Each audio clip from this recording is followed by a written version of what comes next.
जी sir, आज मैं सोच रहा था कि जो थोड़ी सी आप हजरात से ज़रा ओपिनियन लिया जाए कि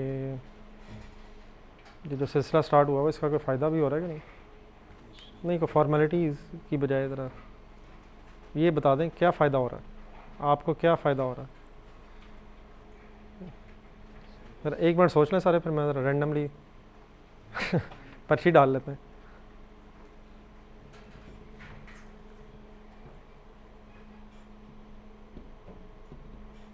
ये एक रूटीन बन गई। समटाइम्स ये भी होता है, इस तरह अकाउंटिंग क्लास में बस आ रहे हैं न पढ़ रहे हैं।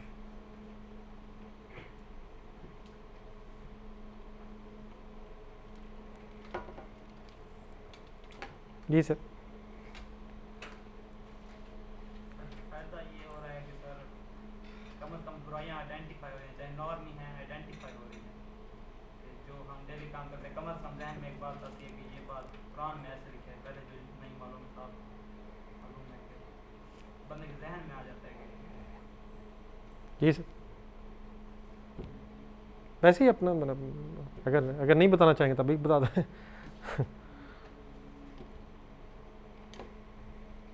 या कुछ सजेशन देना चाहें आप। हाँ चलिए, चलें कोई रैंडमली कोई ना कोई तो 4-5 तो होना चाहिए। ये भाई नोट्स बनाते हैं काफ़ी अच्छा माशाल्लाह।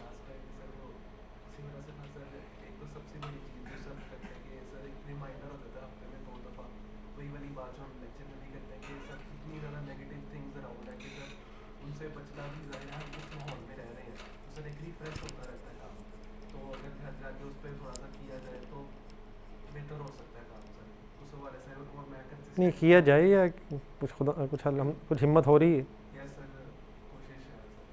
नहीं कोशिश ही रिक्वायर्ड है। नहीं वो तो कोई मसला नहीं है सर, पहले से इम्प्रूवमेंट है।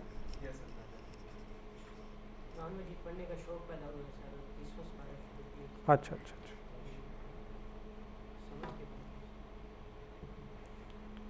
जी कुछ आप ऐड करना चाहेंगे।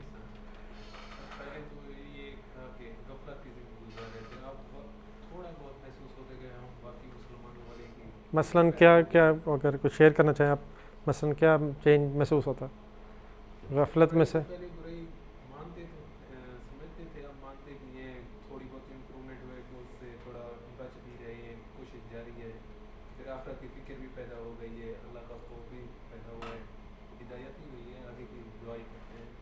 जी आप कुछ। सर पहले बार बार इरादा करते थे कि हम कुरान पाक तर्जुमे के साथ पढ़ेंगे, लेकिन इन क्लासेस की वजह से जो है ना अब बहुत शौक़ पैदा हुआ है कि बाकी पता चलेगा अल्लाह ताला हमसे क्या कहना चाह रहा है कुरान में।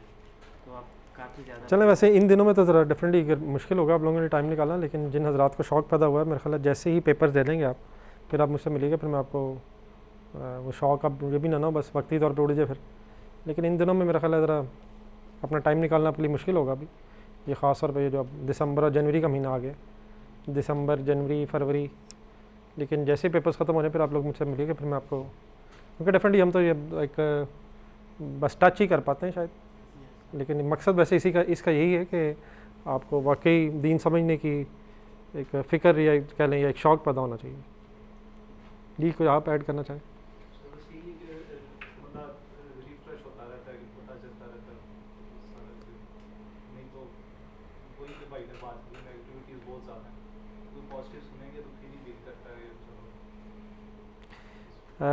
मोबाइल के अलावा कैसे नेगेटिविटी है, कहाँ नेगेटिविटी है। नहीं मोबाइल के अलावा क्या दोस्त यार भी एक चैलेंज है या वो इतना बड़ा नहीं है।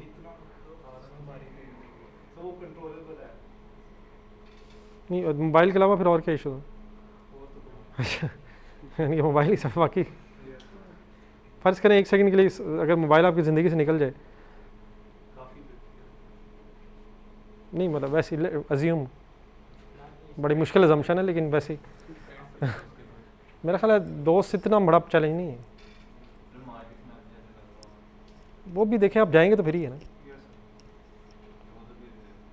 नहीं मतलब लेकिन वो हर वक्त तो नहीं ना है, दिन में कितनी दफ़ा मार्केट चले जाएंगे।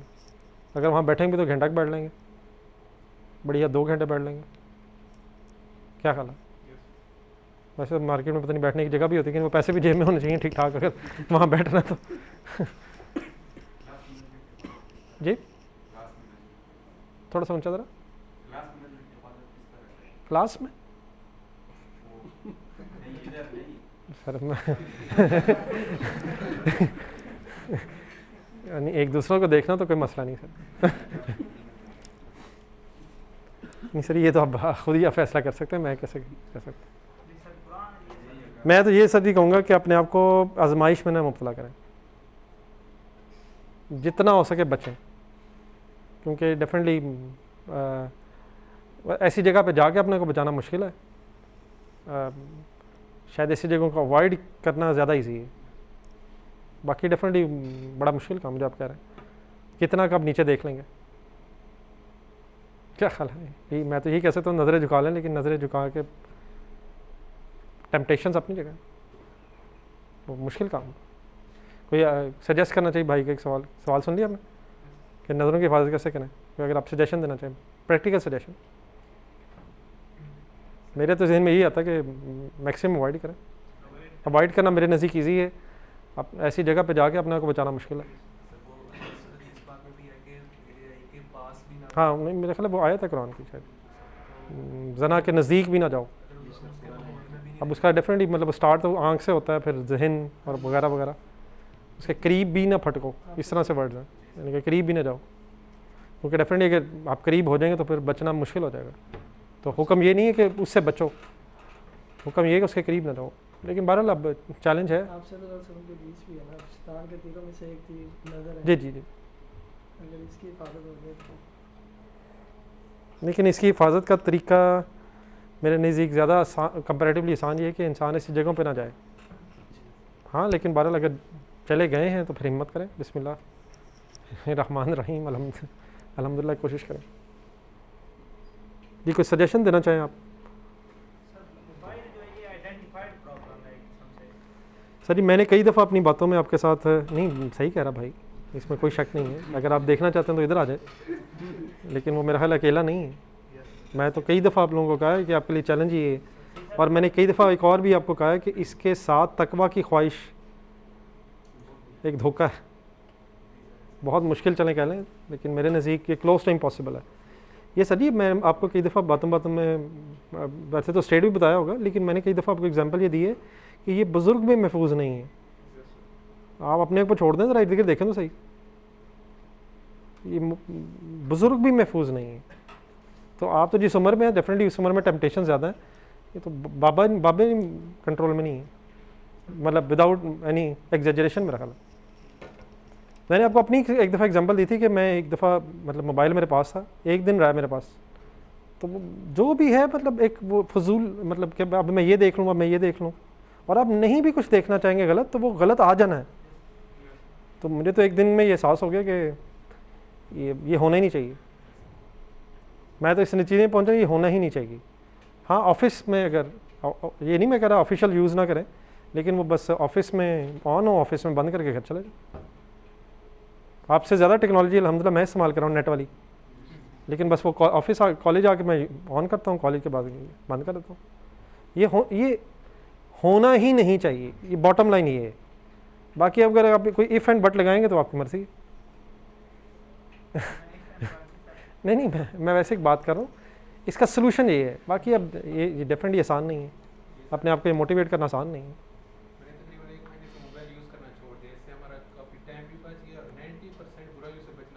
हाँ तरीका तो यही है, आपका पढ़ाई के लिए भी टाइम निकलेगा, और अक्सर आप महसूस करेंगे मैं वेला हूँ, अक्सर महसूस, संडे का दिन आपका नहीं गुजरना, आप इसी बहाने फिर वॉक कर लेंगे, फिर शायद दोस्तों से मिलने, मतलब अब आप ये तो अंडरस्टूड है ना कि मोबाइल नहीं है, लेकिन मोबाइल रीच में भी ना हो, मोबाइल बंद करके भी ना हो, वो ऑन हो जाएगा।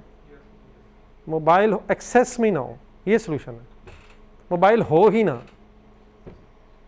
ये नहीं कि आपकी अलमारी में पड़ा है, जिस तरह मैं कह रहा हूँ ऑफिस में है तो ऑफिस में। हाँ काम की ज़रूरत है तो ऑन है, लेकिन बहरहाल ये ज़्यादा मुश्किल है, ज़रूरत के लिए ऑन, ज़रूरत के लिए ऑफ, बड़ा मुश्किल काम है। मैं कह रहा हूँ मोबाइल आइडेंटिफाइड प्रॉब्लम है, लेकिन तब सारी अनआइडेंटिफाइड मसलन जैसे अगर फ़ोन साइड पर रख दें, हम बातें करने बैठ जाएं दोस्तों के साथ, सर आजकल के दौर में वो तो मासूम गलती हैं यार। उससे तो फिर हम मानते ही नहीं है ना कि नहीं पहले पहले वो तो उधर बड़ी से बचेंगे इंशाल्लाह, उसका भी एहसास होगा। लेकिन सबसे बड़ा मसला क्या है, वो मसला नंबर 1, मसला नंबर 2, 5-6 मसले बना लेते हैं ना, तो उसमें से हिट लिस्ट पे कौन सा मसला होना चाहिए। अब दोस्तों यहाँ से बातें ना छोड़ें, एज अ फर्स्ट स्टेप अगर उधर आना पड़े, मसलन for example as a first step खुद फ़र्ज़ करें फिल्में देख रहे हैं, फिल्मों से मैचेस पे आ जाए, स्टेप 1। लेकिन फिर ये भी नहीं कि सारा दिन मैच देखी जा रहे हैं, तो स्टेप 2 उसके हाइलाइट्स पे आ जाए। मतलब लेकिन स्टेप बाई मतलब एक बड़ी बुराई से कम कंपैरेटिवली ऐसा कोई डाउनवर्ड ट्रेंड में आए ना। इस वक्त तो अपवर्ड ट्रेंड है, और अपवर्ड भी यूँ नहीं है, यूँ है सीधा आप हाँ मेरा ख्याल यूँ, एक तो सीढ़ी वाला होता है ना, आहिस्ता आहिस्ता यूँ जा रहा है, स्लोप नहीं है, ये तो सीधा स्ट्रेट है। पता नहीं रोज़ क्या क्या आ जाता होगा, इतनी अच्छाइयाँ और ऐड हो जाती होंगी।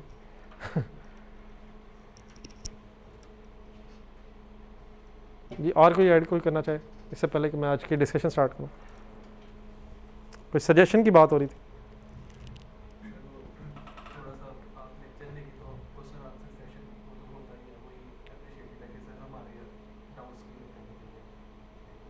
नहीं वो तो मेरा ख्याल हो ही रहा है, लेकिन अगर फर्दर कोई how we can improve the settings.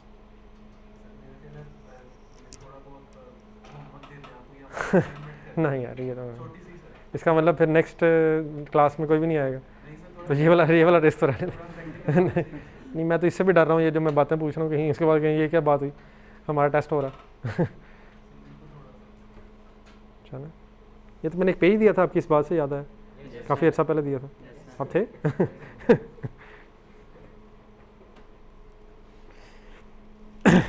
चलें सर, बिस्मिल्लाहिर्रहमानिर्रहीम, आज के डिस्कशन स्टार्ट करते हैं।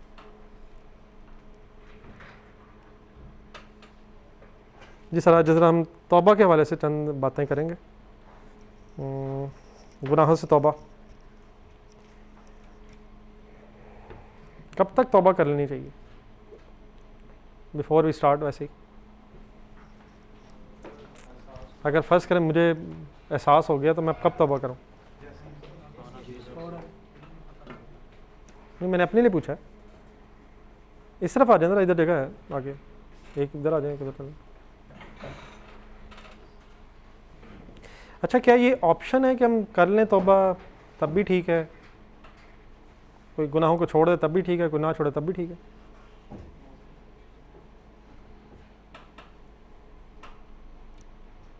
क्या ख्याल है?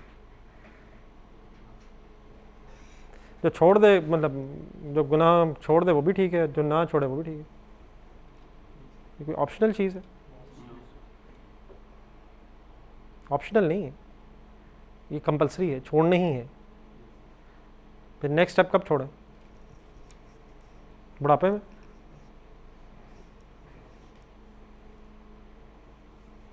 वैसे ही सवाल पूछ रहा हूँ यार। क्या है?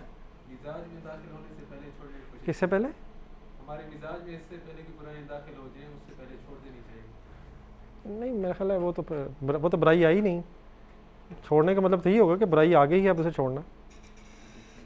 क्या ख्याल है? मतलब बुराई छोड़ने का मतलब क्या होगा? आप इन्वॉल्व होंगे तभी छोड़ेंगे ना, एक ये है आप इन्वॉल्व ही नहीं है।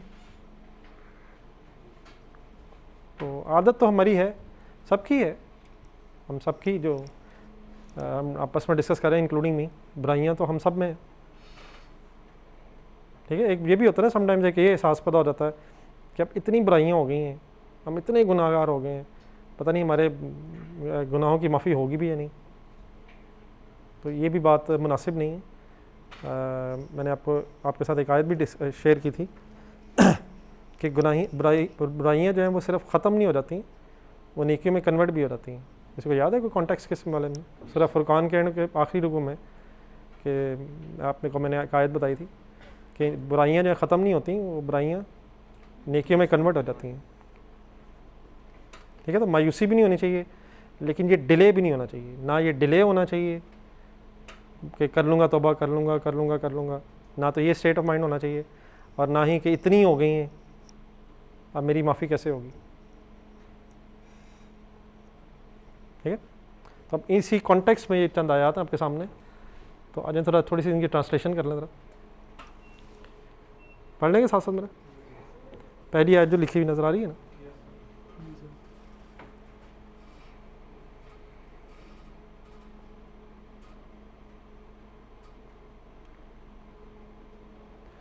कुल या इबादी अल्लज़ीना असरफ़ू अला अनफुसिहिम।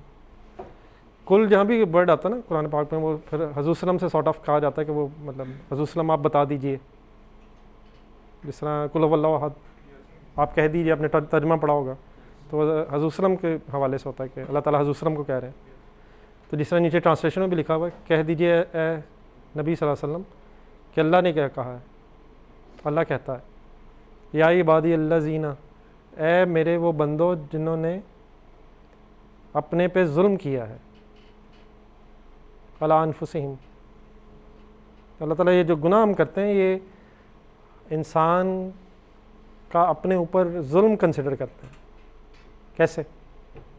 मतलब मैं गुनाह अगर मैं कर रहा हूँ तो मैं किस पे जुल्म कर रहा हूँ, क्या मतलब हुआ इसका? मतलब मेरा ही नुकसान है, अल्टीमेटली मेरा ही नुकसान है। अगर मैं किसी पे जुल्म कर रहा हूँ तो ये अल्टीमेटली अपने आप पे जुल्म कर रहा हूँ। उस पर जब मैं दुनिया में जुल्म करूँगा वो तो टेम्परेरी है, मैं क्या कर लूँगा उसका, लेकिन मेरा हमेशा का नुकसान हो रहा होगा। तो असल में अगर देखा जाए तो ये हमेशा के लिए मैं अपने आप पे जुल्म कर रहा हूँ, किसी पे जुल्म करके। तो कोई भी अगर मैं बुराई कर रहा हूँ उसका वबाल मेरे ऊपर ही है। तो है वो मेरे बंदो जिन्होंने अपने ऊपर जुल्म किया है, ला तक़नतू मिन रहमतिल्लाह, do not lose hope in Allah's mercy, अल्लाह की रहमत से ना उम्मीद ना होना। ठीक है, ये जो मैंने वर्ड्स उर्दू में अगर ट्रांसलेट करें तो क्या है कि अल्लाह की रहमत से, अच्छा ये किसे कहा जा रहा है, किन बंदों से जिन्होंने वाकई गुनाह किए हैं। नेक बंदों से नहीं शायद कहा जा रहा, हम जैसों से शायद कहा जा रहा है कि हम अल्लाह की रहमत से मायूस ना हो। क्यों? बेशक इन्नल्लाह यगफिरु ज़ुनूब जमीआ, अल्लाह ताला सारे गुनाहों को माफ़ कर सकता है, माफ़ कर देता है। सर्टनली फॉरगिव्स ऑल सिंस, जमीआ तो मतलब जमा से है ना, सारे गुनाह जमा करके भी माफ़ कर सकता है। बेशक वो गफूर रहीम है। लेकिन किसके लिए गफूर रहीम है? जो माफ़ी का तलबगार होगा या जो गुनाहों पे गुनाह करी जा रहा होगा? क्या ख्याल है? मैं और गुनाहों में आगे बढ़ता जा रहा हूँ, डेफिनेटली जो तौबा करेगा उसी के लिए अल्लाह ताला गफूर रहीम होगा। अब इसमें यहाँ तक जो बात हुई है थोड़ा सा ज़रा इसे हम एक्सप्लेन फर्दर कर लेते हैं। असल में इंसान दो तरह के गुनाह करता है, मेन कैटेगरीज अगर उसमें कुछ कोताहियाँ हमसे होती हैं बस अल्लाह ताला के हकूक़ में, और कुछ कोताहियाँ होती हैं बंदों के हकूक़ में।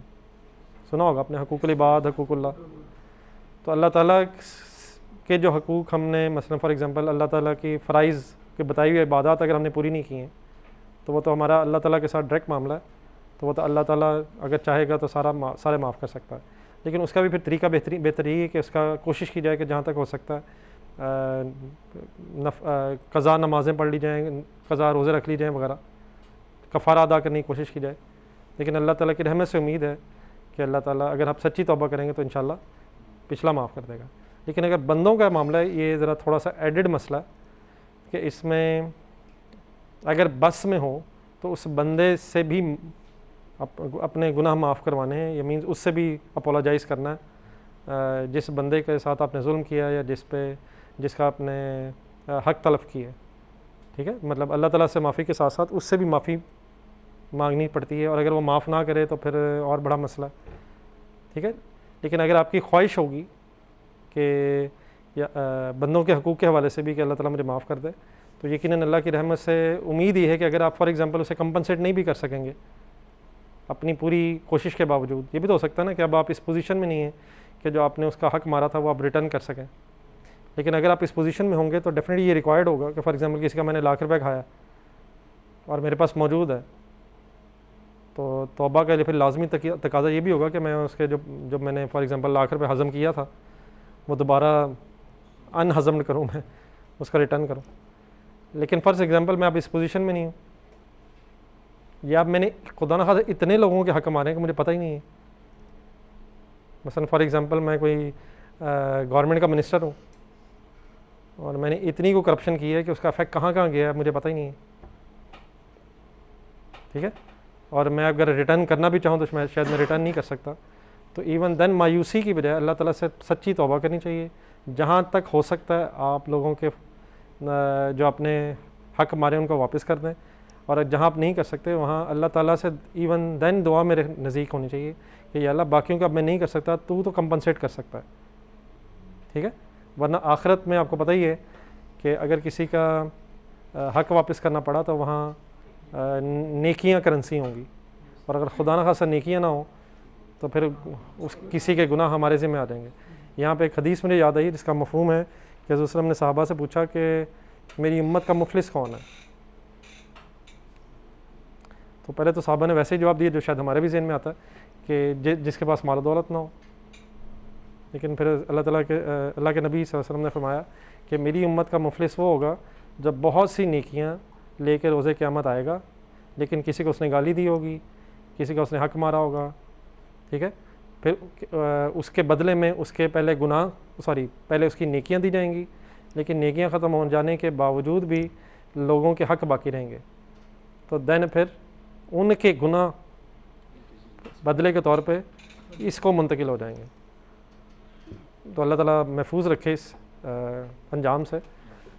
तो पहले ही पता नहीं कितनी नेकियां हैं, लेकिन ख़ास तौर पे अब इसका हरगिज़ ये मतलब नहीं होता कि अल्लाह के हकूक़, समटाइम्स ये भी सुनते हैं, आप सुनते होंगे कि अल्लाह के हकूक़ तो अल्लाह का मामला है तो इसकी तो माफ़ी हो जाएगी। तो वो ठीक है, इसकी माफ़ी ज़रूर हो जाएगी, लेकिन अपनी तरफ से पूरी कोशिश करने के बाद अगर कोताही हुई है तो ठीक है। तो यकीनन लेकिन हक़ुल इबाद जो हैं वो ज़रा शायद एक एडिड मसला है। तो पूरी कोशिश होनी चाहिए कि कम से कम हमारी ज़ात से किसी को तकलीफ़ ना हो, और अगर हो जाए और एहसास हो जाए तो शायद उससे फ़ौरन ही शायद माफ़ी के तलबगार या कम से कम सॉरी कर लेना चाहिए। कोशिश बहरहाल क्या होनी चाहिए, नंबर 1 कि हो ना, लेकिन अगर हो जाए और महसूस हो जाए कि हमसे गलती हुई है तो उसकी माफ़ी मांग लेनी चाहिए। और अगर महसूस ना भी हो तो कम से कम अल्लाह ताला से तौबा करते रहना चाहिए, क्योंकि ना चाहते हुए पता नहीं कितने लोगों की दिल आज़ारी हो जाए। फॉर एग्ज़ाम्पल मैंने कोई स्टेटमेंट बोली है, मेरी शायद इंटेंशन ना भी हो, लेकिन खुदा हो सकता है आपको बुरी लगी हो, तो आपसे अगर मेरे जहन में नहीं भी आ रहा कि आपकी मैंने हक तलफ़ी की है तो अपने आप को बहुत ज़्यादा नेक भी नहीं समझना चाहिए। अल्लाह के सामने ज़रूर अपने आप को सरेंडर रखना चाहिए, और आप चाहते ना चाहते जो भी गलतियाँ हो जाए उसका एक्नॉलेज कर लेना चाहिए, क्योंकि मामला जो है बड़ा संजीदा है। ये जो वक्त है आपके सामने ही है, पता भी नहीं चलता, एक मंडे के बाद अगला मंडे आ जाता है, क्या ख्याल है। अभी एक थर्सडे के बाद अगला थर्सडे आ जाता है। अभी इस वक्त हम मंडे वाले दिन बैठे हुए हैं, तो आप देख लीजिएगा कि शायद पता भी नहीं चलेगा कि थर्सडे वाले दिन आ जाएंगे, अगर ज़िंदगी रहेगी हमारी तो। बड़ा इंतज़ार होता है, संडे आ रहा है, अचानक ही पता चलता है जब मंडे आ जाता है, वो संडे का पता नहीं चलता, वो आगे गुजर जाता है, ठीक है। तो ज़िंदगी तो जिस तरह जा रही है आपके सामने ही है, ठीक है। कोई भी इवेंट आ रहा हो, हम कहते हैं अभी इवेंट आ रहा है, वो आगे भी गुजर जाता है। पिछला महीना अगर आप जहन में आए तो रिज़ल्ट आ रहा था, वो रिज़ल्ट आया ही पता नहीं अब कितना अरसा हो गया है, पता नहीं क्या क्या हुआ, जहन से अब निकल भी गया है, नई गेम शुरू हो गई है, मेरा फ़ीस जमा कराने का वक्त दोबारा आ गया शायद तो मतलब ज़िंदगी बस इसी तरह है, गुजरती जा रही है। लेकिन इस ज़िंदगी में अगर कोई बुराइयां हो जाएं तो अल्लाह ताला की रहमत से मायूस नहीं होना चाहिए, और मुसलसल अपने गुनाहों की एक रूटीन बनानी चाहिए, अपने गुनाहों की तौबा इस्तग़फ़ार में भी ज़रूर कोई टाइम निकालना चाहिए, ठीक है। तो सबसे पहले आयत का अगर क्रक्स निकाला जाए तो वो क्या है कि वो लोग जिन्होंने अपने ऊपर जुल्म किए वो अल्लाह की रहमत से मायूस ना हो। अल्लाह ताला गफूर रहीम है और सारे गुनाहों को माफ़ कर सकता है। लेकिन ज़रा आगे चलें।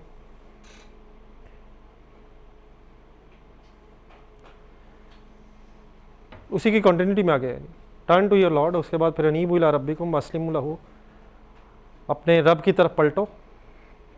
रिपेंटेंस, रिपेंट क्या होता है, पछतावे में क्या, हाँ ठीक है, पछतावा अच्छा लफ्ज़ है। और सबमिट कर दो, अस्लिमू, ये जो इस्लाम हम कहते हैं ना वर्ड, इस्लाम का मतलब ये है कि अपनी ख्वाहिशात को सरेंडर कर देना, झुक जाना, तो वही ये वर्ड्स यहाँ लिखे, अस्लिमू लहू, और उसके सामने उसके लिए फुली सबमिट हो जाओ। क्या मतलब, अपनी तमाम कोताहियों का उसके सामने इकरार कर लो कि या अल्लाह मैं कमज़ोर हूँ, मैं गुनहगार हूँ, मुझे माफ़ कर दे। लेकिन अगली चीज़ इससे पहले कि तुम पे कोई अज़ाब आ जाए, फिर उस वक़्त तुम्हें कोई मदद नहीं की जाएगी। अब इसका क्या मतलब हुआ? आखिरत भी हो सकता है, दुनिया में भी हो सकता है। फिर इंसान आखिर कहीं ना कहीं फंस जाता है, अचानक किसी मसले में फंस जाता है, तो उस वक़्त फिर इंसान पछताता है कि यार, जब इंसान ये कर रहा होता है ना, उस वक़्त उसके ज़हन में नहीं आता कि मेरे साथ क्या हो सकता है। लेकिन फिर वो वक्त आ जाता है समटाइम जब अल्लाह की पकड़ आ जाती है। तो पहले तो इंसान बड़ा गुनाह में आगे बढ़ता रहता है, कोई बीमारी आ गई है, फैमिली में खुदा न खासा नागहानी अमवात शुरू हो गई हैं। ओवरऑल अगर पिक्चर में देखें तो कभी ज़लज़ले आ जाते हैं, कभी तूफ़ान आ जाते हैं, किसी न किसी हवाले से। तो ये तो मैं दुनिया की बात कर रहा हूँ, लेकिन एक ये भी है कि फिर इंसान इसी चक्कर में अगर दुनिया से निकल गया तो आखिरत का अगर अज़ाब शुरू हो गया तो उस वक़्त फिर कोई फ़ायदा नहीं है। इंसान अगर तौबा भी करना चाहेगा तो वक्त नहीं है। तौबा कब तक की जा सकती है? एक तो है इनफरादी, हर इंसान की, और एक है शायद कलेक्टिव। पहले इनफरादी पे आ रहे हैं। जब तक सांस जो है वो महसूस होना शुरू हो जाए कि अब जान निकल रही है, वो एक मेरे ख्याल हदीस के वर्ड्स हैं, जब तक मौत के आसार ना शुरू हो जाए, इस तरह से कहना है, उस वक़्त तक तौबा की जा सकती है। लेकिन जब इंसान को मौत के आसार शुरू हो जाते हैं, जब वो फंस गया होता है, जब नज़र आ रहा था कि अब मौत के अलावा कुछ नहीं है, तो उस वक़्त फिर अगर तौबा भी करें तो वो कबूल नहीं है। जिस हमने शायद फ़िरौन के बारे में सुना भी हो, वो जब डूबने लगा था तो उसने भी तौबा की कोशिश की थी, लेकिन बहुत देर हो गई थी। इज्तिमाई तौबा के हवाले से आपने सुना होगा, जब सूरज जो है मशरिक़ से मगरिब से जिस वक़्त तलू होगा, उस दिन इज्तिमाई तौबा। लेकिन उसमें भी शायद डिटेल ये है कि वो एक इवेंट होगा, बस सिर्फ शायद जब थोड़ा बहुत मैंने पढ़ा उसमें ये है कि वो हर रोज़ नहीं निकलेगा, किसी एक दिन इस तरह निकलेगा, हाँ जी, और फिर दोबारा रूटीन में आ जाएगा। तो वो लोग जिन्होंने वो इवेंट देख लिया होगा उनकी तो फिर इज्तिमाई तौबा का वक्त ख़त्म हो जाएगा। लेकिन फिर जब जो अगर नए लोग आएंगे जिन्होंने वो इवेंट शायद नहीं देखा होगा तो उनके लिए एक अलग इशू है। लेकिन अगर वो लोग मौजूद होंगे जिन्होंने ये वाली निशानी देख ली होगी, कौन सी? सूरज का मगरिब से निकलना, तो वो शायद इतनी बड़ी निशानी है कि उसके बाद इज्तिमाई तौबा का दरवाज़ा बंद हो जाएगा। लेकिन वो इवेंट पता नहीं हमारी ज़िंदगी में आता ही नहीं आता। इनफरादी तौबा कब ख़त्म हो जाएगी, कब ख़त्म हो जाएगा? जब मौत के आसार शुरू हो जाएंगे। अब मौत के आसार कब शुरू होंगे? जब इंसान 70 साल का होगा, कम से कम 65 साल का तो होगा। तो ये असल मसला है। तो तौबा डिले हम कर तो देते अगर हमें ये पता होता कि मौत के आसार किस लम्हे शुरू होने हैं। क्या खुदा न खास्ता अभी भी हो सकते हैं? ठीक है। तो अब अगर इस कॉन्टेक्स्ट में दोबारा पढ़ा जाए तो शायद इसका मतलब फिर यही है कि जल्दी से तौबा कर लो, क्योंकि कोई पता नहीं किस वक़्त अल्लाह का अज़ाब किस शक्ल में हमारे लिए तैयार हो। तो यकीनन ऊपर ये अल्लाह ताला ने एक हमारे लिए खुशखबरी सॉर्ट ऑफ तो सुनाई है कि अल्लाह की रहमत से मायूस नहीं होना। लेकिन इसका अब ये मतलब नहीं है कि हम लगे ही रहें और इंशाअल्लाह आखिरी लम्हे कर लेंगे। अब जो आखिरी लम्हा है वो असल में छुपा हुआ है, तो वो जो कभी भी आ सकता है। तो कब तक? जब तक इससे पहले के अज़ाब ना आ जाए, फिर तुम्हारी कोई मदद नहीं की जाएगी। आगे और पैरवी करो और इत्तबा करो उस बेस्ट चीज़ की जो तुम्हारी तरफ नाजिल हुई है तुम्हारे रब की तरफ से। ठीक है। सिर्फ अब तौबा का मतलब ये भी नहीं है कि तौबा की और फिर शुरू हो गए, गेम फिर ऑन हो गई। हाँ, जिस वक़्त तौबा आप कर रहे होंगे उस वक़्त पूरी ख्वाहिश होनी चाहिए कि अब मैं इंशाल्लाह दोबारा रिपीट नहीं करूँगा। लेकिन इंसानी तकाज़े की बेस पे दोबारा हो सकता है। लेकिन उस वक़्त अब पूरी कोशिश होनी चाहिए कि दोबारा ना हो, यानी कि मीन्स उस वक़्त ख्वाहिश कम अज़ कम ये होनी चाहिए। ठीक है। तो अल्लाह ताला कह रहे हैं तौबा के बाद फिर क्या करना कि उस जो नाजिल किया तुम्हारे रब की तरफ से, मीन्स जो कुरान है, उसकी फिर इत्तबा करो। और वो भी उससे पहले कि तुम्हारे पे अचानक कोई अज़ाब आ जाए और तुम्हें उसका शऊर ही ना हो। कभी होता है ऐसे कि हम सोच भी नहीं रहे होते और नागहानी आफात आ जाती हैं। ठीक है। तो उसी कॉन्टेक्स्ट में अगर हम आगे चलते रहें तो बात समझ आ रही? रहमत से मायूस ना हो। फिर अगली चीज़ क्या थी? अगली चीज़ क्या थी? फिर पलटो अल्लाह की तरफ। ठीक है। इससे पहले कि तुम्हारे पे अज़ाब आ जाए, फिर जो अल्लाह ताला ने कुरान नाजिल किया उसके मुताबिक उसको कुरान को फॉलो करो, इत्तबा करो, पैरवी करो, follow the Quran the best of which, ठीक है, जो अल्लाह ताला की तरफ से नाजिल हुआ है। और उस पनिशमेंट से पहले जो अचानक तुम्हारे पास आ जाए, सरप्राइज़ दे दे तुम्हें और तुम्हें शऊर ही ना हो, ठीक है। तो साथ साथ अल्लाह ताला डरा भी रहा है कि इसे डिले ना करो। अब ये अगली 2-3 चीज़ आया था ना, ये बड़ी मेरा ख्याल है इंटरेस्टिंग भी हैं और शायद हमारे जहन में बहुत से क्वेश्चन भी हैं, उनमें उनके बड़े अच्छे आंसर्स हैं, बड़े मेरा ख्याल है ऐसे लॉजिकल आंसर्स हैं जो शायद हम सबको जहन में रहने चाहिए।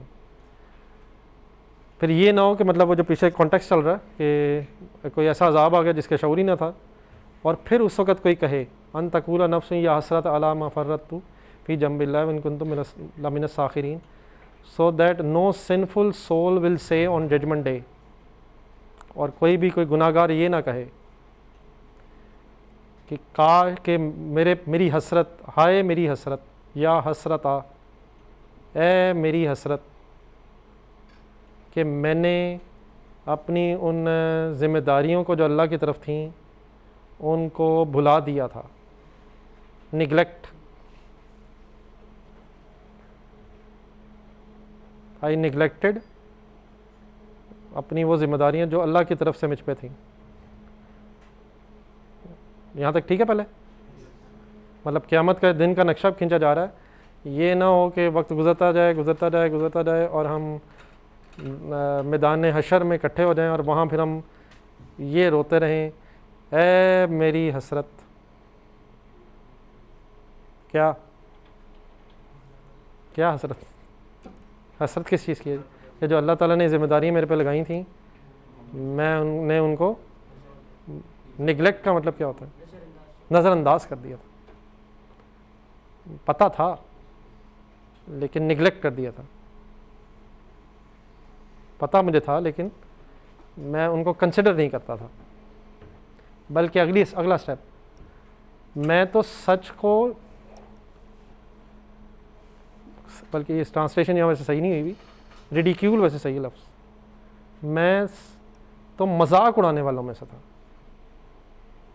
एक तो नज़रअंदाज करना एक और चीज़ है और मजाक उड़ाना एक अगला स्टेप है। नज़रअंदाज क्या होता है? जानते हुए ना करना, लेकिन मजाक उड़ाने वाले भी हैं अल्लाह ताला के अहकामात की।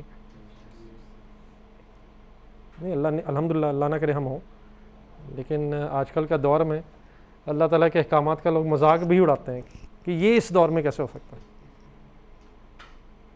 ये भी आपने देखे होंगे, या अगर नहीं देखे तो जब आर्टिकल्स लाइफ में आप देखें तो बड़ा कुछ देखना आपने ज़िंदगी में। तो कम से कम किस स्टेज से आगे कभी नहीं जाना चाहिए। हम गुनाहगार तो हो सकते हैं लेकिन अल्लाह के सामने, अल्लाह के मद्दे मुकाबिल खुदा न खासा नहीं हो सकते कि हम ये कहना शुरू कर दें कि इस दौर में इन चीज़ों पे अमल नहीं हो सकता। ये पुरानी बातें, ये पुराने नाउज़ुबिल्लाह किस्से कहानी है। तो ये है सॉर्ट ऑफ मजाक उड़ाना। ये कैसे होता है? ये कैसे मौलवी साहब है कि नहीं होता है? दसो मौलवी साहब, आजकल तो बड़ा बिजी स्केड्यूल होता है, 5 वक्त की नमाज नहीं पढ़ना, ये प्रैक्टिकली पॉसिबल नहीं है। ये सुनने आपने लफ्ज़,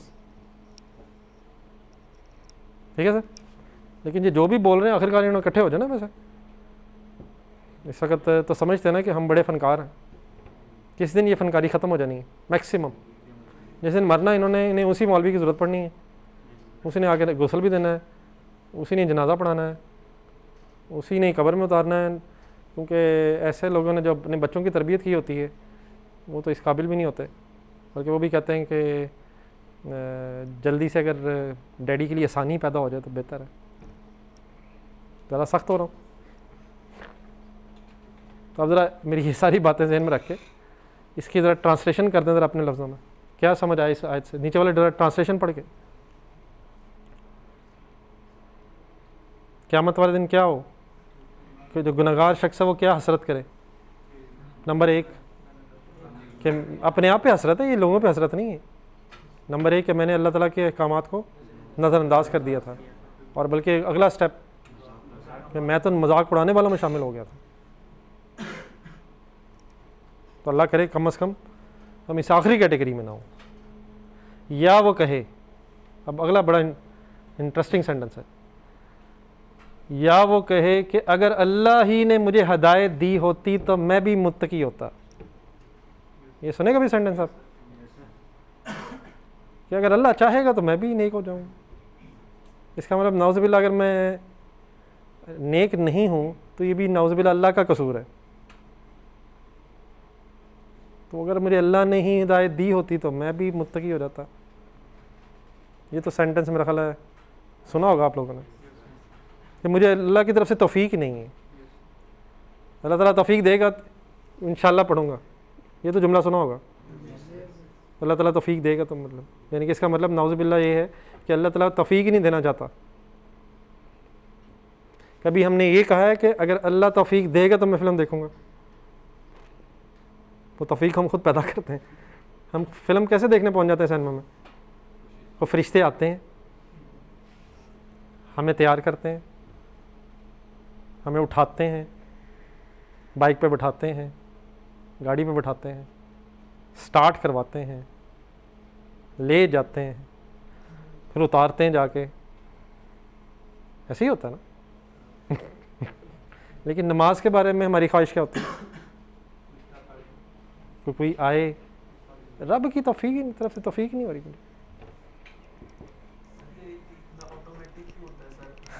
सर यही तो टेस्ट है, सर यही तो टेस्ट है। उसमें अट्रैक्शन है, उसमें अट्रैक्शन है, इसमें नहीं है।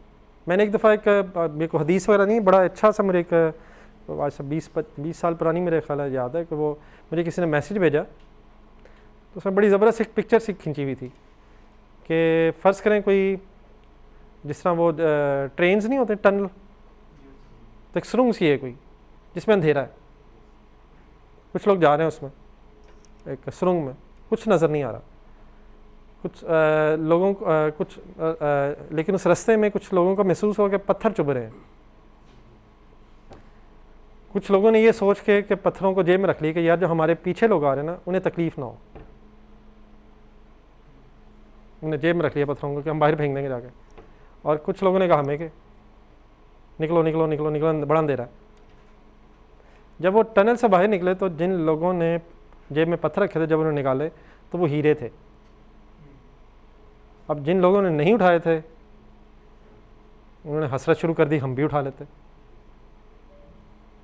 तो इस वक्त जब हम दुनिया में ना, तो वो जो नेकी बुराई जन्नत जहन्नुम हमें इस वक्त नज़र नहीं आ रही, उस हवाले से ज़रा पर्दा है, गैब है। तो इस वक्त अगर हम कोई नेकी के काम करते हैं तो बड़ा मुश्किल लगता है हमें, लेकिन कुछ लोग कर लेते हैं, कुछ कहते हैं रहने दो रहने दो रहने दो। तो जब भी आँख खुल, असल जब आँख खुलनी है, यहाँ से बंद होनी है तो असल आँख खुल जानी है, उसका पता चल जाना। तो असल में इस वक्त क्रेडिट का सौदा ना, दुनिया जितने गुनाह हैं उनकी लज्जत आपको इस वक्त नज़र आती है। कोई भी ऐसा गुनाह नहीं जिसकी लज्जत पेंडिंग हो। कोई भी गुनाह अगर है तो वो फौरी है, वो कैश पे है। लेकिन आखिरत के हवाले से अगर आपको नेकी करते हैं तो उसका इमीडिएटली रिवार्ड नज़र नहीं आता, वो पेंडिंग है, वो क्रेडिट पे है। तो इसलिए बस यही टेस्ट है। जो हमें नज़र आ रहा है वो शायद रियल नहीं है, जो अल्लाह दिखा रहा है वो शायद रियल है, लेकिन फ़िलहाल हमारे लिए वो गैब है। तो जितना ईमान होगा कुरान पे हमें, उतना ही शायद सब्र करना आसान हो जाएगा। सब्र तो करना पड़ेगा जी। ये सब्र क्या है? कुछ लोग करेंगे आपके सामने ही, वो भी कर रहे होंगे, वो भी कर रहे होंगे, आप नहीं कर रहे होंगे, आपको सब्र तो करना पड़ेगा। लेकिन आप उनको सो कॉल्ड वो इन्जॉयमेंट इसी वक्त हो रही होगी, आपको पेंडिंग हो जाएगी। तो अगर ईमान मजबूत होगा आखिरत वाले दिन पे, जन्नत जहन्नम पे ईमान मजबूत होगा, यकीन मलामियान, तो सब्र करना आसान होगा, वरना सब्र करना बहुत मुश्किल काम है। वरना इंसान कब तक सब्र कर सकता है? क्या ख्याल है? ठीक है, यही सर बात बात सुन के सर यकीन मेरा ख्याल फ़र्क पड़ता है। मेरे ख्याल में इसके अलावा और कोई अच्छी जगहों पे बार बार याद दिलानी, यही सच है, यही सच है, यही सच है। अपने आप को बार बार ये एहसास दिलाना, अच्छे लोगों के साथ मिलें, अच्छी बातें सुने, अच्छी दीन के हवाले से बुक्स पढ़ें, जो फारिग टाइम मिले आपको अपने आप को वेला ना रखें। अब देखिए ये कहना बड़ा आसान है कि मोबाइल आप यूज़ ना करें, लेकिन मोबाइल अगर यूज़ नहीं करेंगे आप वेले होंगे। फिर क्या करेंगे? फिर बहुत से काम है जो किए जा सकते हैं। मैं मोबाइल पे लेक्चर सुन लूँगा, मेरे ख्याल में बहुत बड़ा धोखा है। मैं मोबाइल को बुक पढ़ लूँगा, तकरीबन इम्पॉसिबल है। वो नज़र भी नहीं आती सही बुक, जितनी मर्जी अच्छी आईसाइट हो वो मज़ा भी नहीं आता। क्या ख्याल है? वो मोबाइल पे और PDF वगैरह में वो उस तरह मतलब वो कम से कम ये कोई समझने वाली बात नहीं, ठीक है सर सीधा पढ़ लेंगे आप, वो जो बुक है उसका अपना ही है। तो मोबाइल के अंदर से अच्छे काम ढूंढ लेना ये बहुत इम्प्रैक्टिकेबल बात है। ढूंढे जा सकते हैं लेकिन जब तक बंद करने की हिम्मत नहीं वहीं से ढूंढ लें, लेकिन शायद सॉल्यूशन रियलिस्टिकली कुछ और। लेकिन अच्छे लोगों से मतलब गैदरिंग वगैरह वगैरह फ़र्क पड़ता है, यही चीज़ों से ईमान बनता है। क्या ख्याल है? बाकी और तो कोई शॉर्टकट नहीं है, इट विल टेक टाइम। ये मैंने अक्सर आप लोगों को कहा है, एक मुसलसल एफर्ट है और शायद सारी ज़िंदगी की है।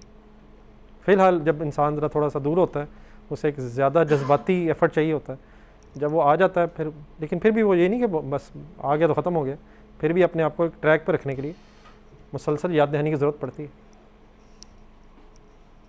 और कुरान पढ़ने का मेरे नज़दीक बेस्ट बेनिफिट ये है कि ये इसका हर सफ़ा, इसके तकरीबन हर लाइन ये बार बार एहसास दिलाती है कि ये वक्त टेम्परेरी वक्त है।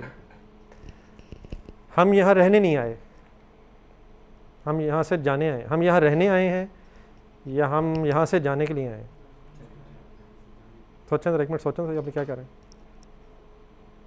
हम यहाँ आए हैं, वैसे आए हैं मीन्स या भेजा है जो भी है, लेकिन यहाँ रहने के लिए आए हैं, यहाँ से जाने के लिए आए हैं। आए क्यों हैं फिर? एग्ज़ाम हॉल है, एग्ज़ाम हॉल में आप क्यों आते हैं?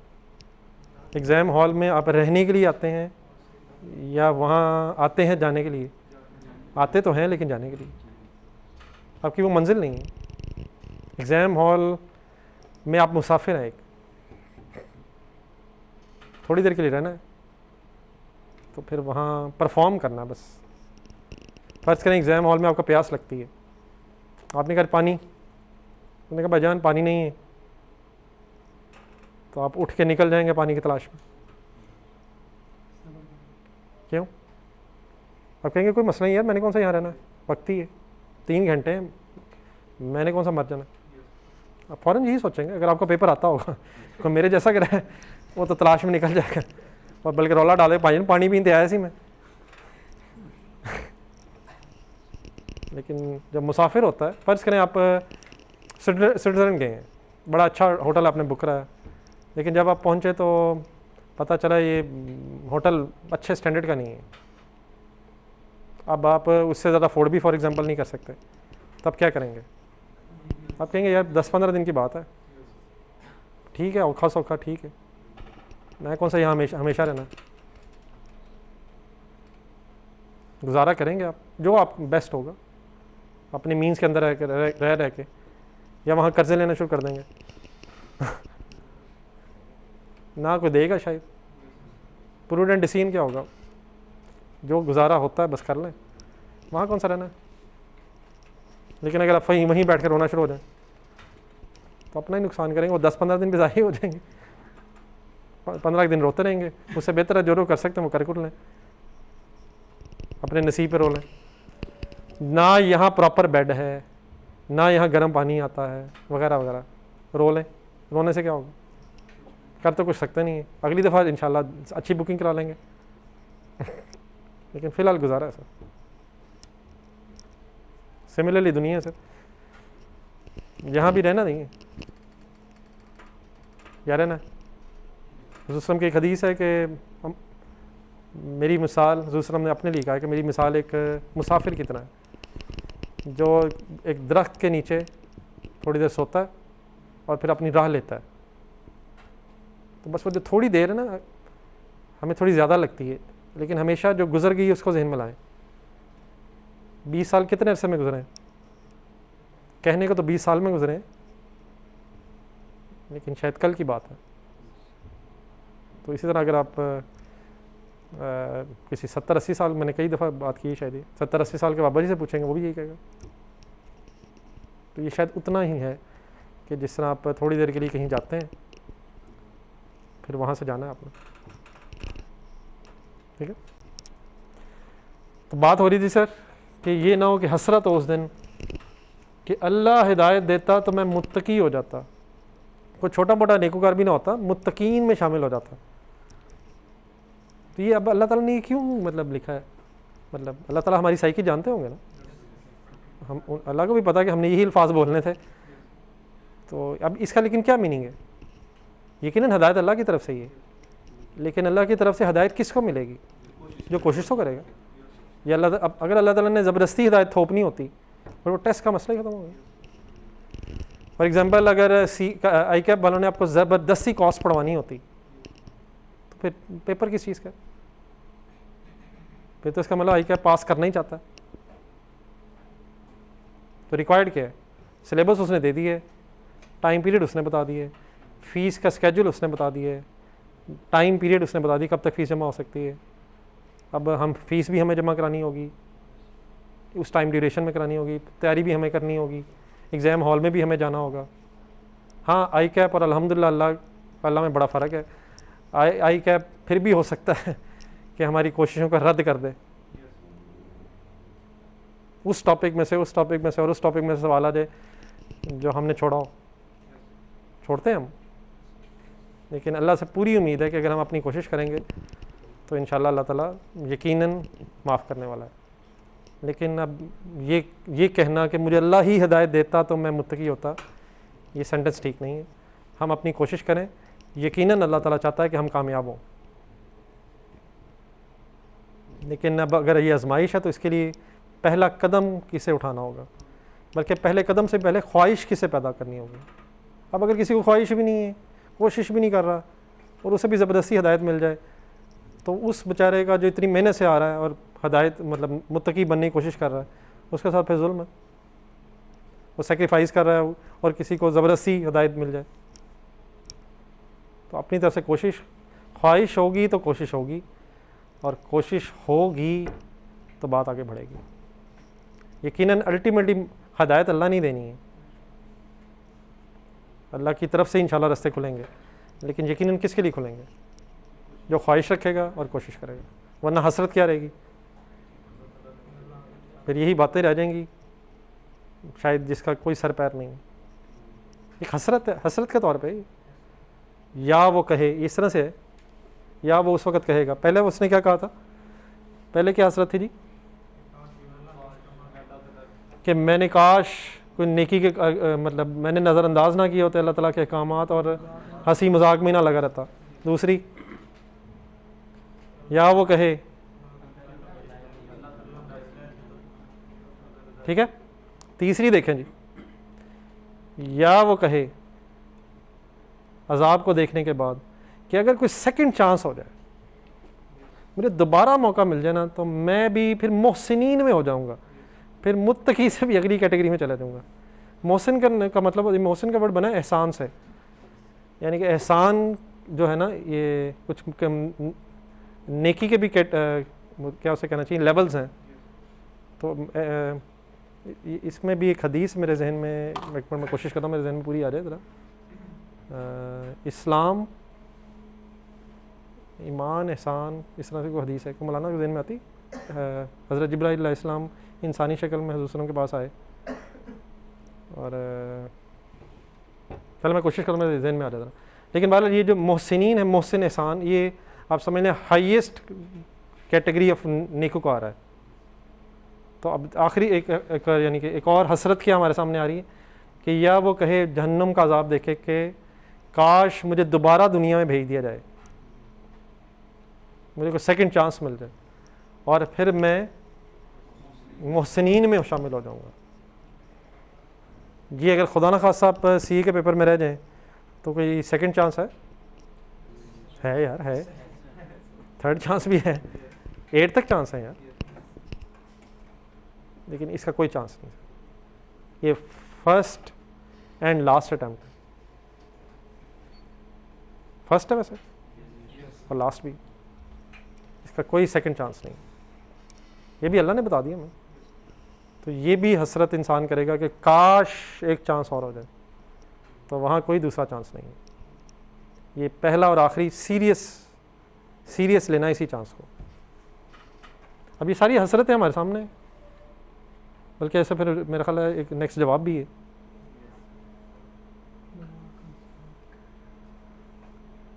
ये अब अल्लाह ताला की तरफ से एक जवाब है, नॉट एट ऑल, हरगिज़ नहीं, बल्कि तेरे पास मेरी आयत आ गई थी। देखिए किसी ना किसी तरह ना दुनिया में अल्लाह ताला ने सबको ना कोई हदायत देने का तरीका बनाया हुआ है। किसी ना किसी को ज़िंदगी के किसी ना किसी स्टेज पे याद दहानी अल्लाह ताला करवा देता है। कभी किसी को मुश्किल में डाल के कभी कोई बंदा मिला देता है, कोई ना कोई समझाने वाला उसे ज़िंदगी में मिलता रहता है। लेकिन इंसान क्या करता है, वो उसे झुटलाता है, डिनाई करता है कि नहीं नहीं नहीं नहीं ये पुरानी बातें हैं, और फिर इस्तकबार करता है। इस्तकबार का मतलब होता है एरोगेंट हो जाता है। फिर वो कहता है मुझे मौलवी बताएगा, मैं तो चार्टर्ड अकाउंटेंट हूँ, मौलवी ने क्या पता। हालांकि सीधी से एक छोटी सी चीज़ बताएं ज़रा मुझे, फ़र्ज़ करें कि इस चार्टर्ड अकाउंटेंट को कोई डॉक्टर कहे आके वो तन्नू की पता कि अकाउंटिंग स्टैंडर्ड की होंगे ने, तो आप बताएं वो चार्टर्ड अकाउंटेंट क्या कहेगा। या चार्टर्ड अकाउंटेंट या डॉक्टर के पास, कोई चार्टर्ड अकाउंटेंट साहब किसी डॉक्टर के पास चले जाए, उसने कहा तन्नू के पास ऑपरेशन की खरीद है, दिखा मैं करा। इतनी सेंसलेस सी बात है। अब क्यों ये सेंसलेस है? क्योंकि आपने सारी ज़िंदगी अकाउंटिंग स्टैंडर्ड्स पढ़े हैं, तो आप एक्सपर्ट नहीं होंगे तो कौन होगा। डॉक्टर को ये कहना कि तन्नू की पता ऑपरेशन क्यों होता है, ये क्यों सेंसलेस है? उन्हें सारी ज़िंदगी इस काम में लगाई। किसी इंजीनियर से कहना तन्नू की पता पुल क्यों बनता है, दिखा मनु इट्टा फड़ा मैं ला देना, उसने पूरी ज़िंदगी लगाई है। इसी तरह किसी मौलवी को हम ये कह सकते हैं कि तन्नू की पता दीन क्यों होता है, सारी ज़िंदगी हमने पढ़े अकाउंटिंग स्टैंडर्ड, और स्टेटमेंट हमारी ये होती है कि दीन तो मुझे पता चल गया। ये एरोगेंस है सर। अब मसला असल में क्या है, हमारा दुनियावी स्टेटस ज़रा उस मौलवी के स्टेटस से डिफरेंट होता है। तो देर पर हम कहते हैं मेरे पास तो पैसे हैं, मेरे पास तो दौलत है, तो मेरे पास जो दौलत है मुझे ही दीन का भी पता है। हालांकि दौलत होना कोई क्राइटेरिया नहीं है कि आपको कोई नॉलेज हो। अब अल्लाह ताला ने ये भी आजमाइश रखी हुई है, ये भी अल्लाह ताला कर सकता था, चाहे तो अभी भी कर दें, कि मौलवी जो है वो दुनियावी स्टेटस में भी सबसे ज़्यादा होता, लेकिन उस केस में लोग वैसे ही उसके बाद भागते भागते जाते, दीन की वजह से नहीं। उन्हें पता होता है कि यार इधर नोट भी है कहने, इससे दोस्ती कर लेते हैं। अब मौलवी को अल्लाह ताला ने मेरे नज़दीक डेफिनेटली अल्लाह ताला की हिकमत अपनी जगह हो सकती है कोई और, इसलिए उसका दुनियावी स्टेटस नीचे रखा ताकि हमारा टेस्ट हो सके। अब अगर कोई मौलवी के पास जाएगा तो वो सिर्फ क्या करने जाएगा, वो दीन ही लेने जाएगा। उसे पता दुनिया तो मुझे वहाँ से नहीं मिलनी। समझ रहे मेरी बात? अगर मौलवी के पास दीन के साथ साथ दुनिया के रिसोर्सेज भी होते तो मेरे जैसे सारे भाग के पहुँच जाने थे दीन लेने के लिए दीन के नाम पे क्या लेने के लिए। लेकिन अब अगर कोई मौलवी साहब के पास जाएगा तो दुनियावी गर्ज नहीं हो सकती, तो ये शायद टेस्ट हो रहा है।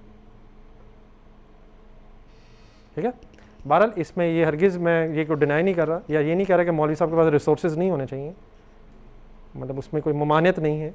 लेकिन रिसोर्सेज होना एक अलग चीज़ है, दीन का इल्म होना एक अलग चीज़ है। तो हमें दीन का इल्म कहाँ से लेना चाहिए? जहाँ जिन्होंने उनसे लेना चाहिए जिन्होंने अपनी पूरी ज़िंदगी दीन पढ़ा है। अच्छा एक और चीज़ रहा, क्या अकाउंटिंग आप एक ऐसे शख्स से पढ़ेंगे जिसे अकाउंटिंग का पता है, या किसी ऐसे शख्स से जो देखने में बड़ा खूबसूरत लगता है? नहीं यार, अकाउंटिंग पढ़ाने वाले की शक्ल भी तो होनी चाहिए, ये बिल्कुल मैटर नहीं करता, चाहे उसकी शक्ल जैसी मर्जी हो,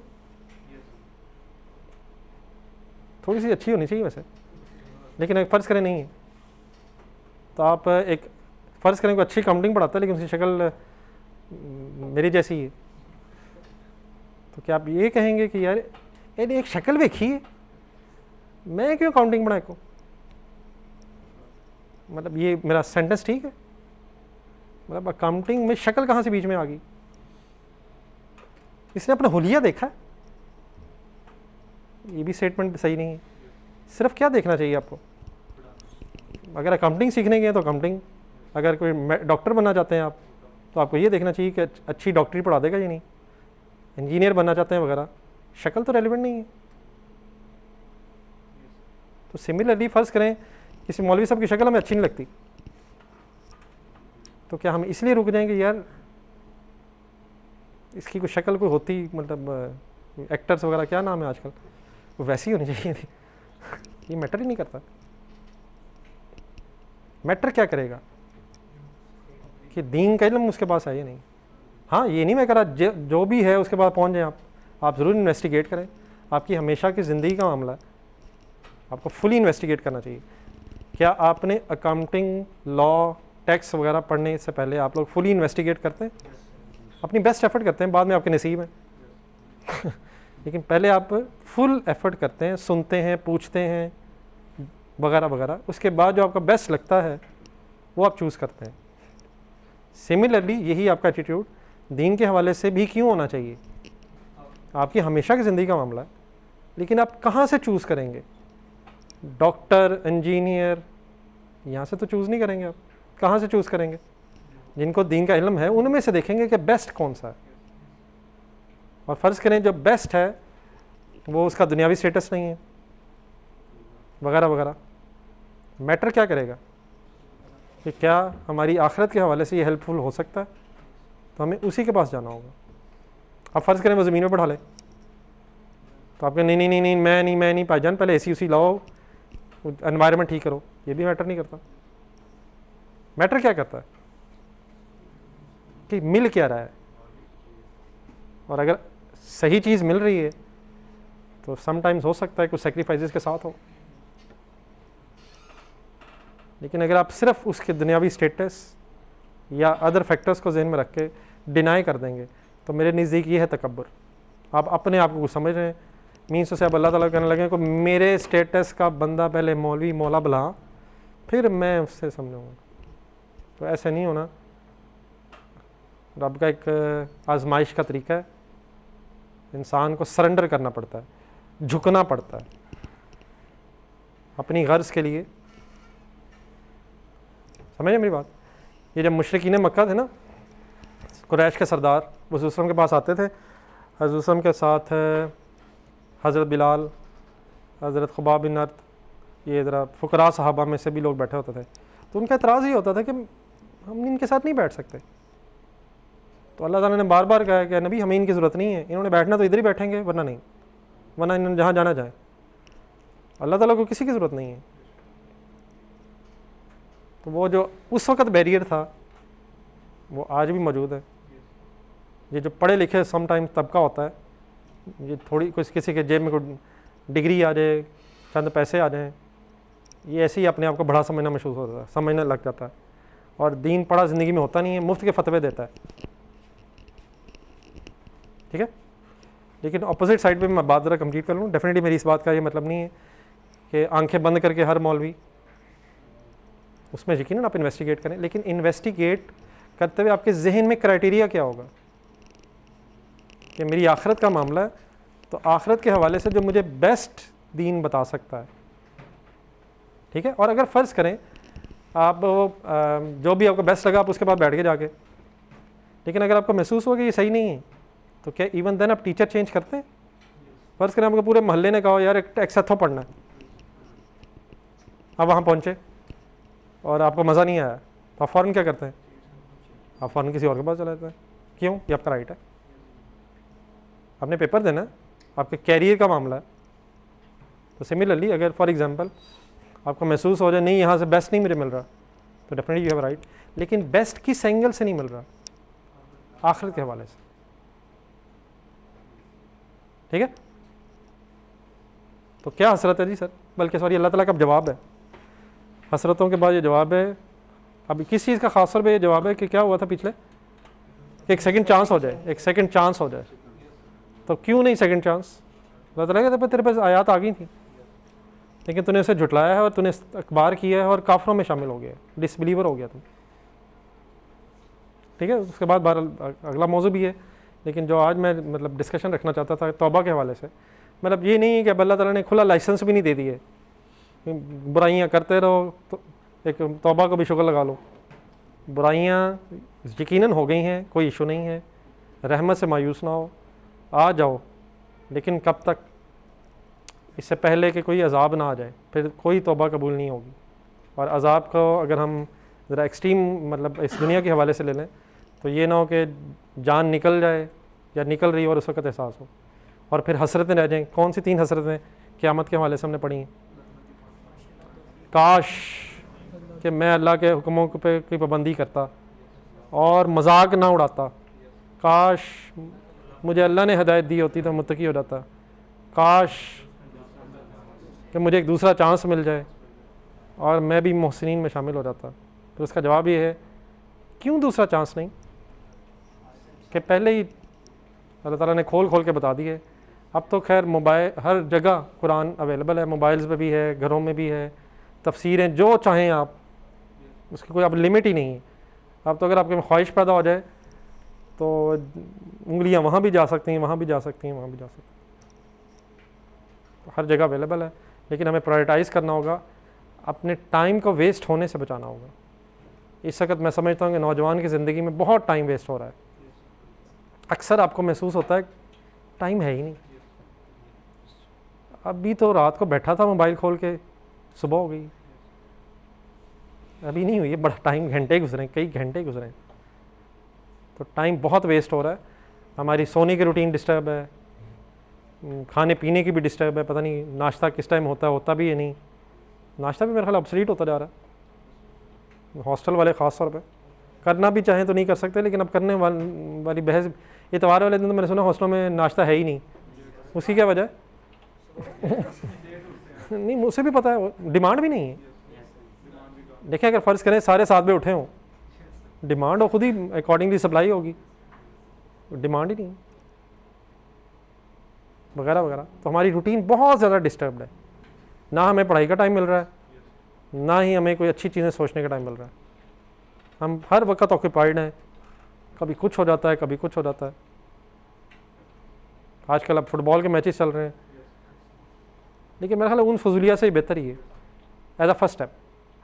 लेकिन उसके लिए अब रात 2 बजे तक जागना, पता नहीं मैंने सुना है 12 बजे था कल परसों, तो अब 2 बजे सोना, ये भी मेरे ख्याल ज़्यादती है। नहीं वैसे नाइट हो रहे हैं कतर में, तो वैसे 2 घंटे का फर्क नहीं, ये मतलब 2 घंटे की फ़र्क है ना, इसका मतलब नाइट मैचेस ही हो रहे हैं वहाँ भी। है, वो लंबे हो जाते हैं, सर टाइम वो होते हैं। उधर नहीं वो तो खैर ठीक है, 45 डेज, हाँ वहाँ शाम को ही होते हैं ना, नहीं मतलब शाम को शुरू होता होंगे मेरा ख्याल है। शुरू होता है 1 नहीं अगर 2 घंटे पीछे भी चले जाएँ तो अगर 1 बजे शुरू, 12 में शुरू हो रहा है, एक 8 बजे एक बार हाँ 1 8 बजे वाला, इसका मतलब है 6 बजे शुरू होता होगा उनके टाइम के मुताबिक। 2 घंटे पीछे ही आगे, हाँ तो फिर 6 बजे हुआ ना, एक 6 बजे हुआ, दूसरा फिर अगर 1 बजे हो रहा है 12 बजे तो 10 बजे।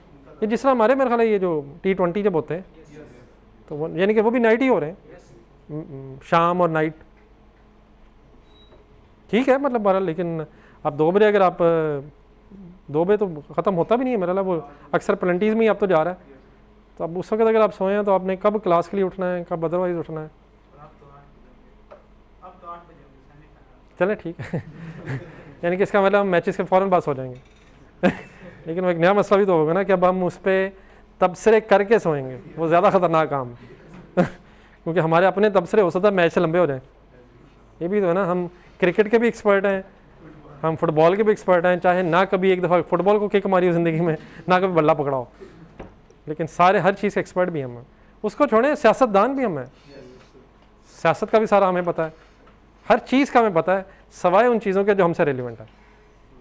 जो चीज़ हमसे रेलिवेंट है वो रहने दें, जो हमसे रेलिवेंट नहीं उस पर सारा दिन बहस करवा लें। मतलब कभी काउंटिंग के हवाले से बहस हुई है किसी से अगर शुरू भी हो तो 1 मिनट से पहले ख़त्म हो जाती है, बल्कि कुछ जो शुरू करे उसको मेरे ख्याल अच्छी तरह आप चुप कराते होंगे, तनु और कोई काम नहीं यार, वो पढ़ाई की गल्ला करता रहना। हालांकि बेचारे हो सकता है वो महीने बाद वो एक बात की हो। तो टाइम बहुत ज़्यादा वेस्ट हो रहा है, समथिंग शुड बी डन।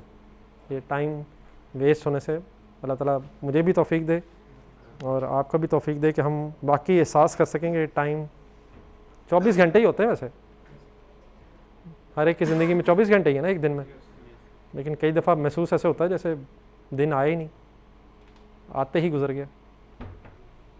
ठीक है सर, भारत सर आपकी ज़िंदगी में बहुत से चैलेंजेस हैं, लेकिन ये हमेशा ज़हन में रखा करें, अगर चैलेंजेस ज़्यादा हैं तो यकीन उसका रिवॉर्ड भी ज़्यादा है। जितना मुश्किल हो जाएगा इंशाल्लाह उसका अजर भी ज़्यादा होगा।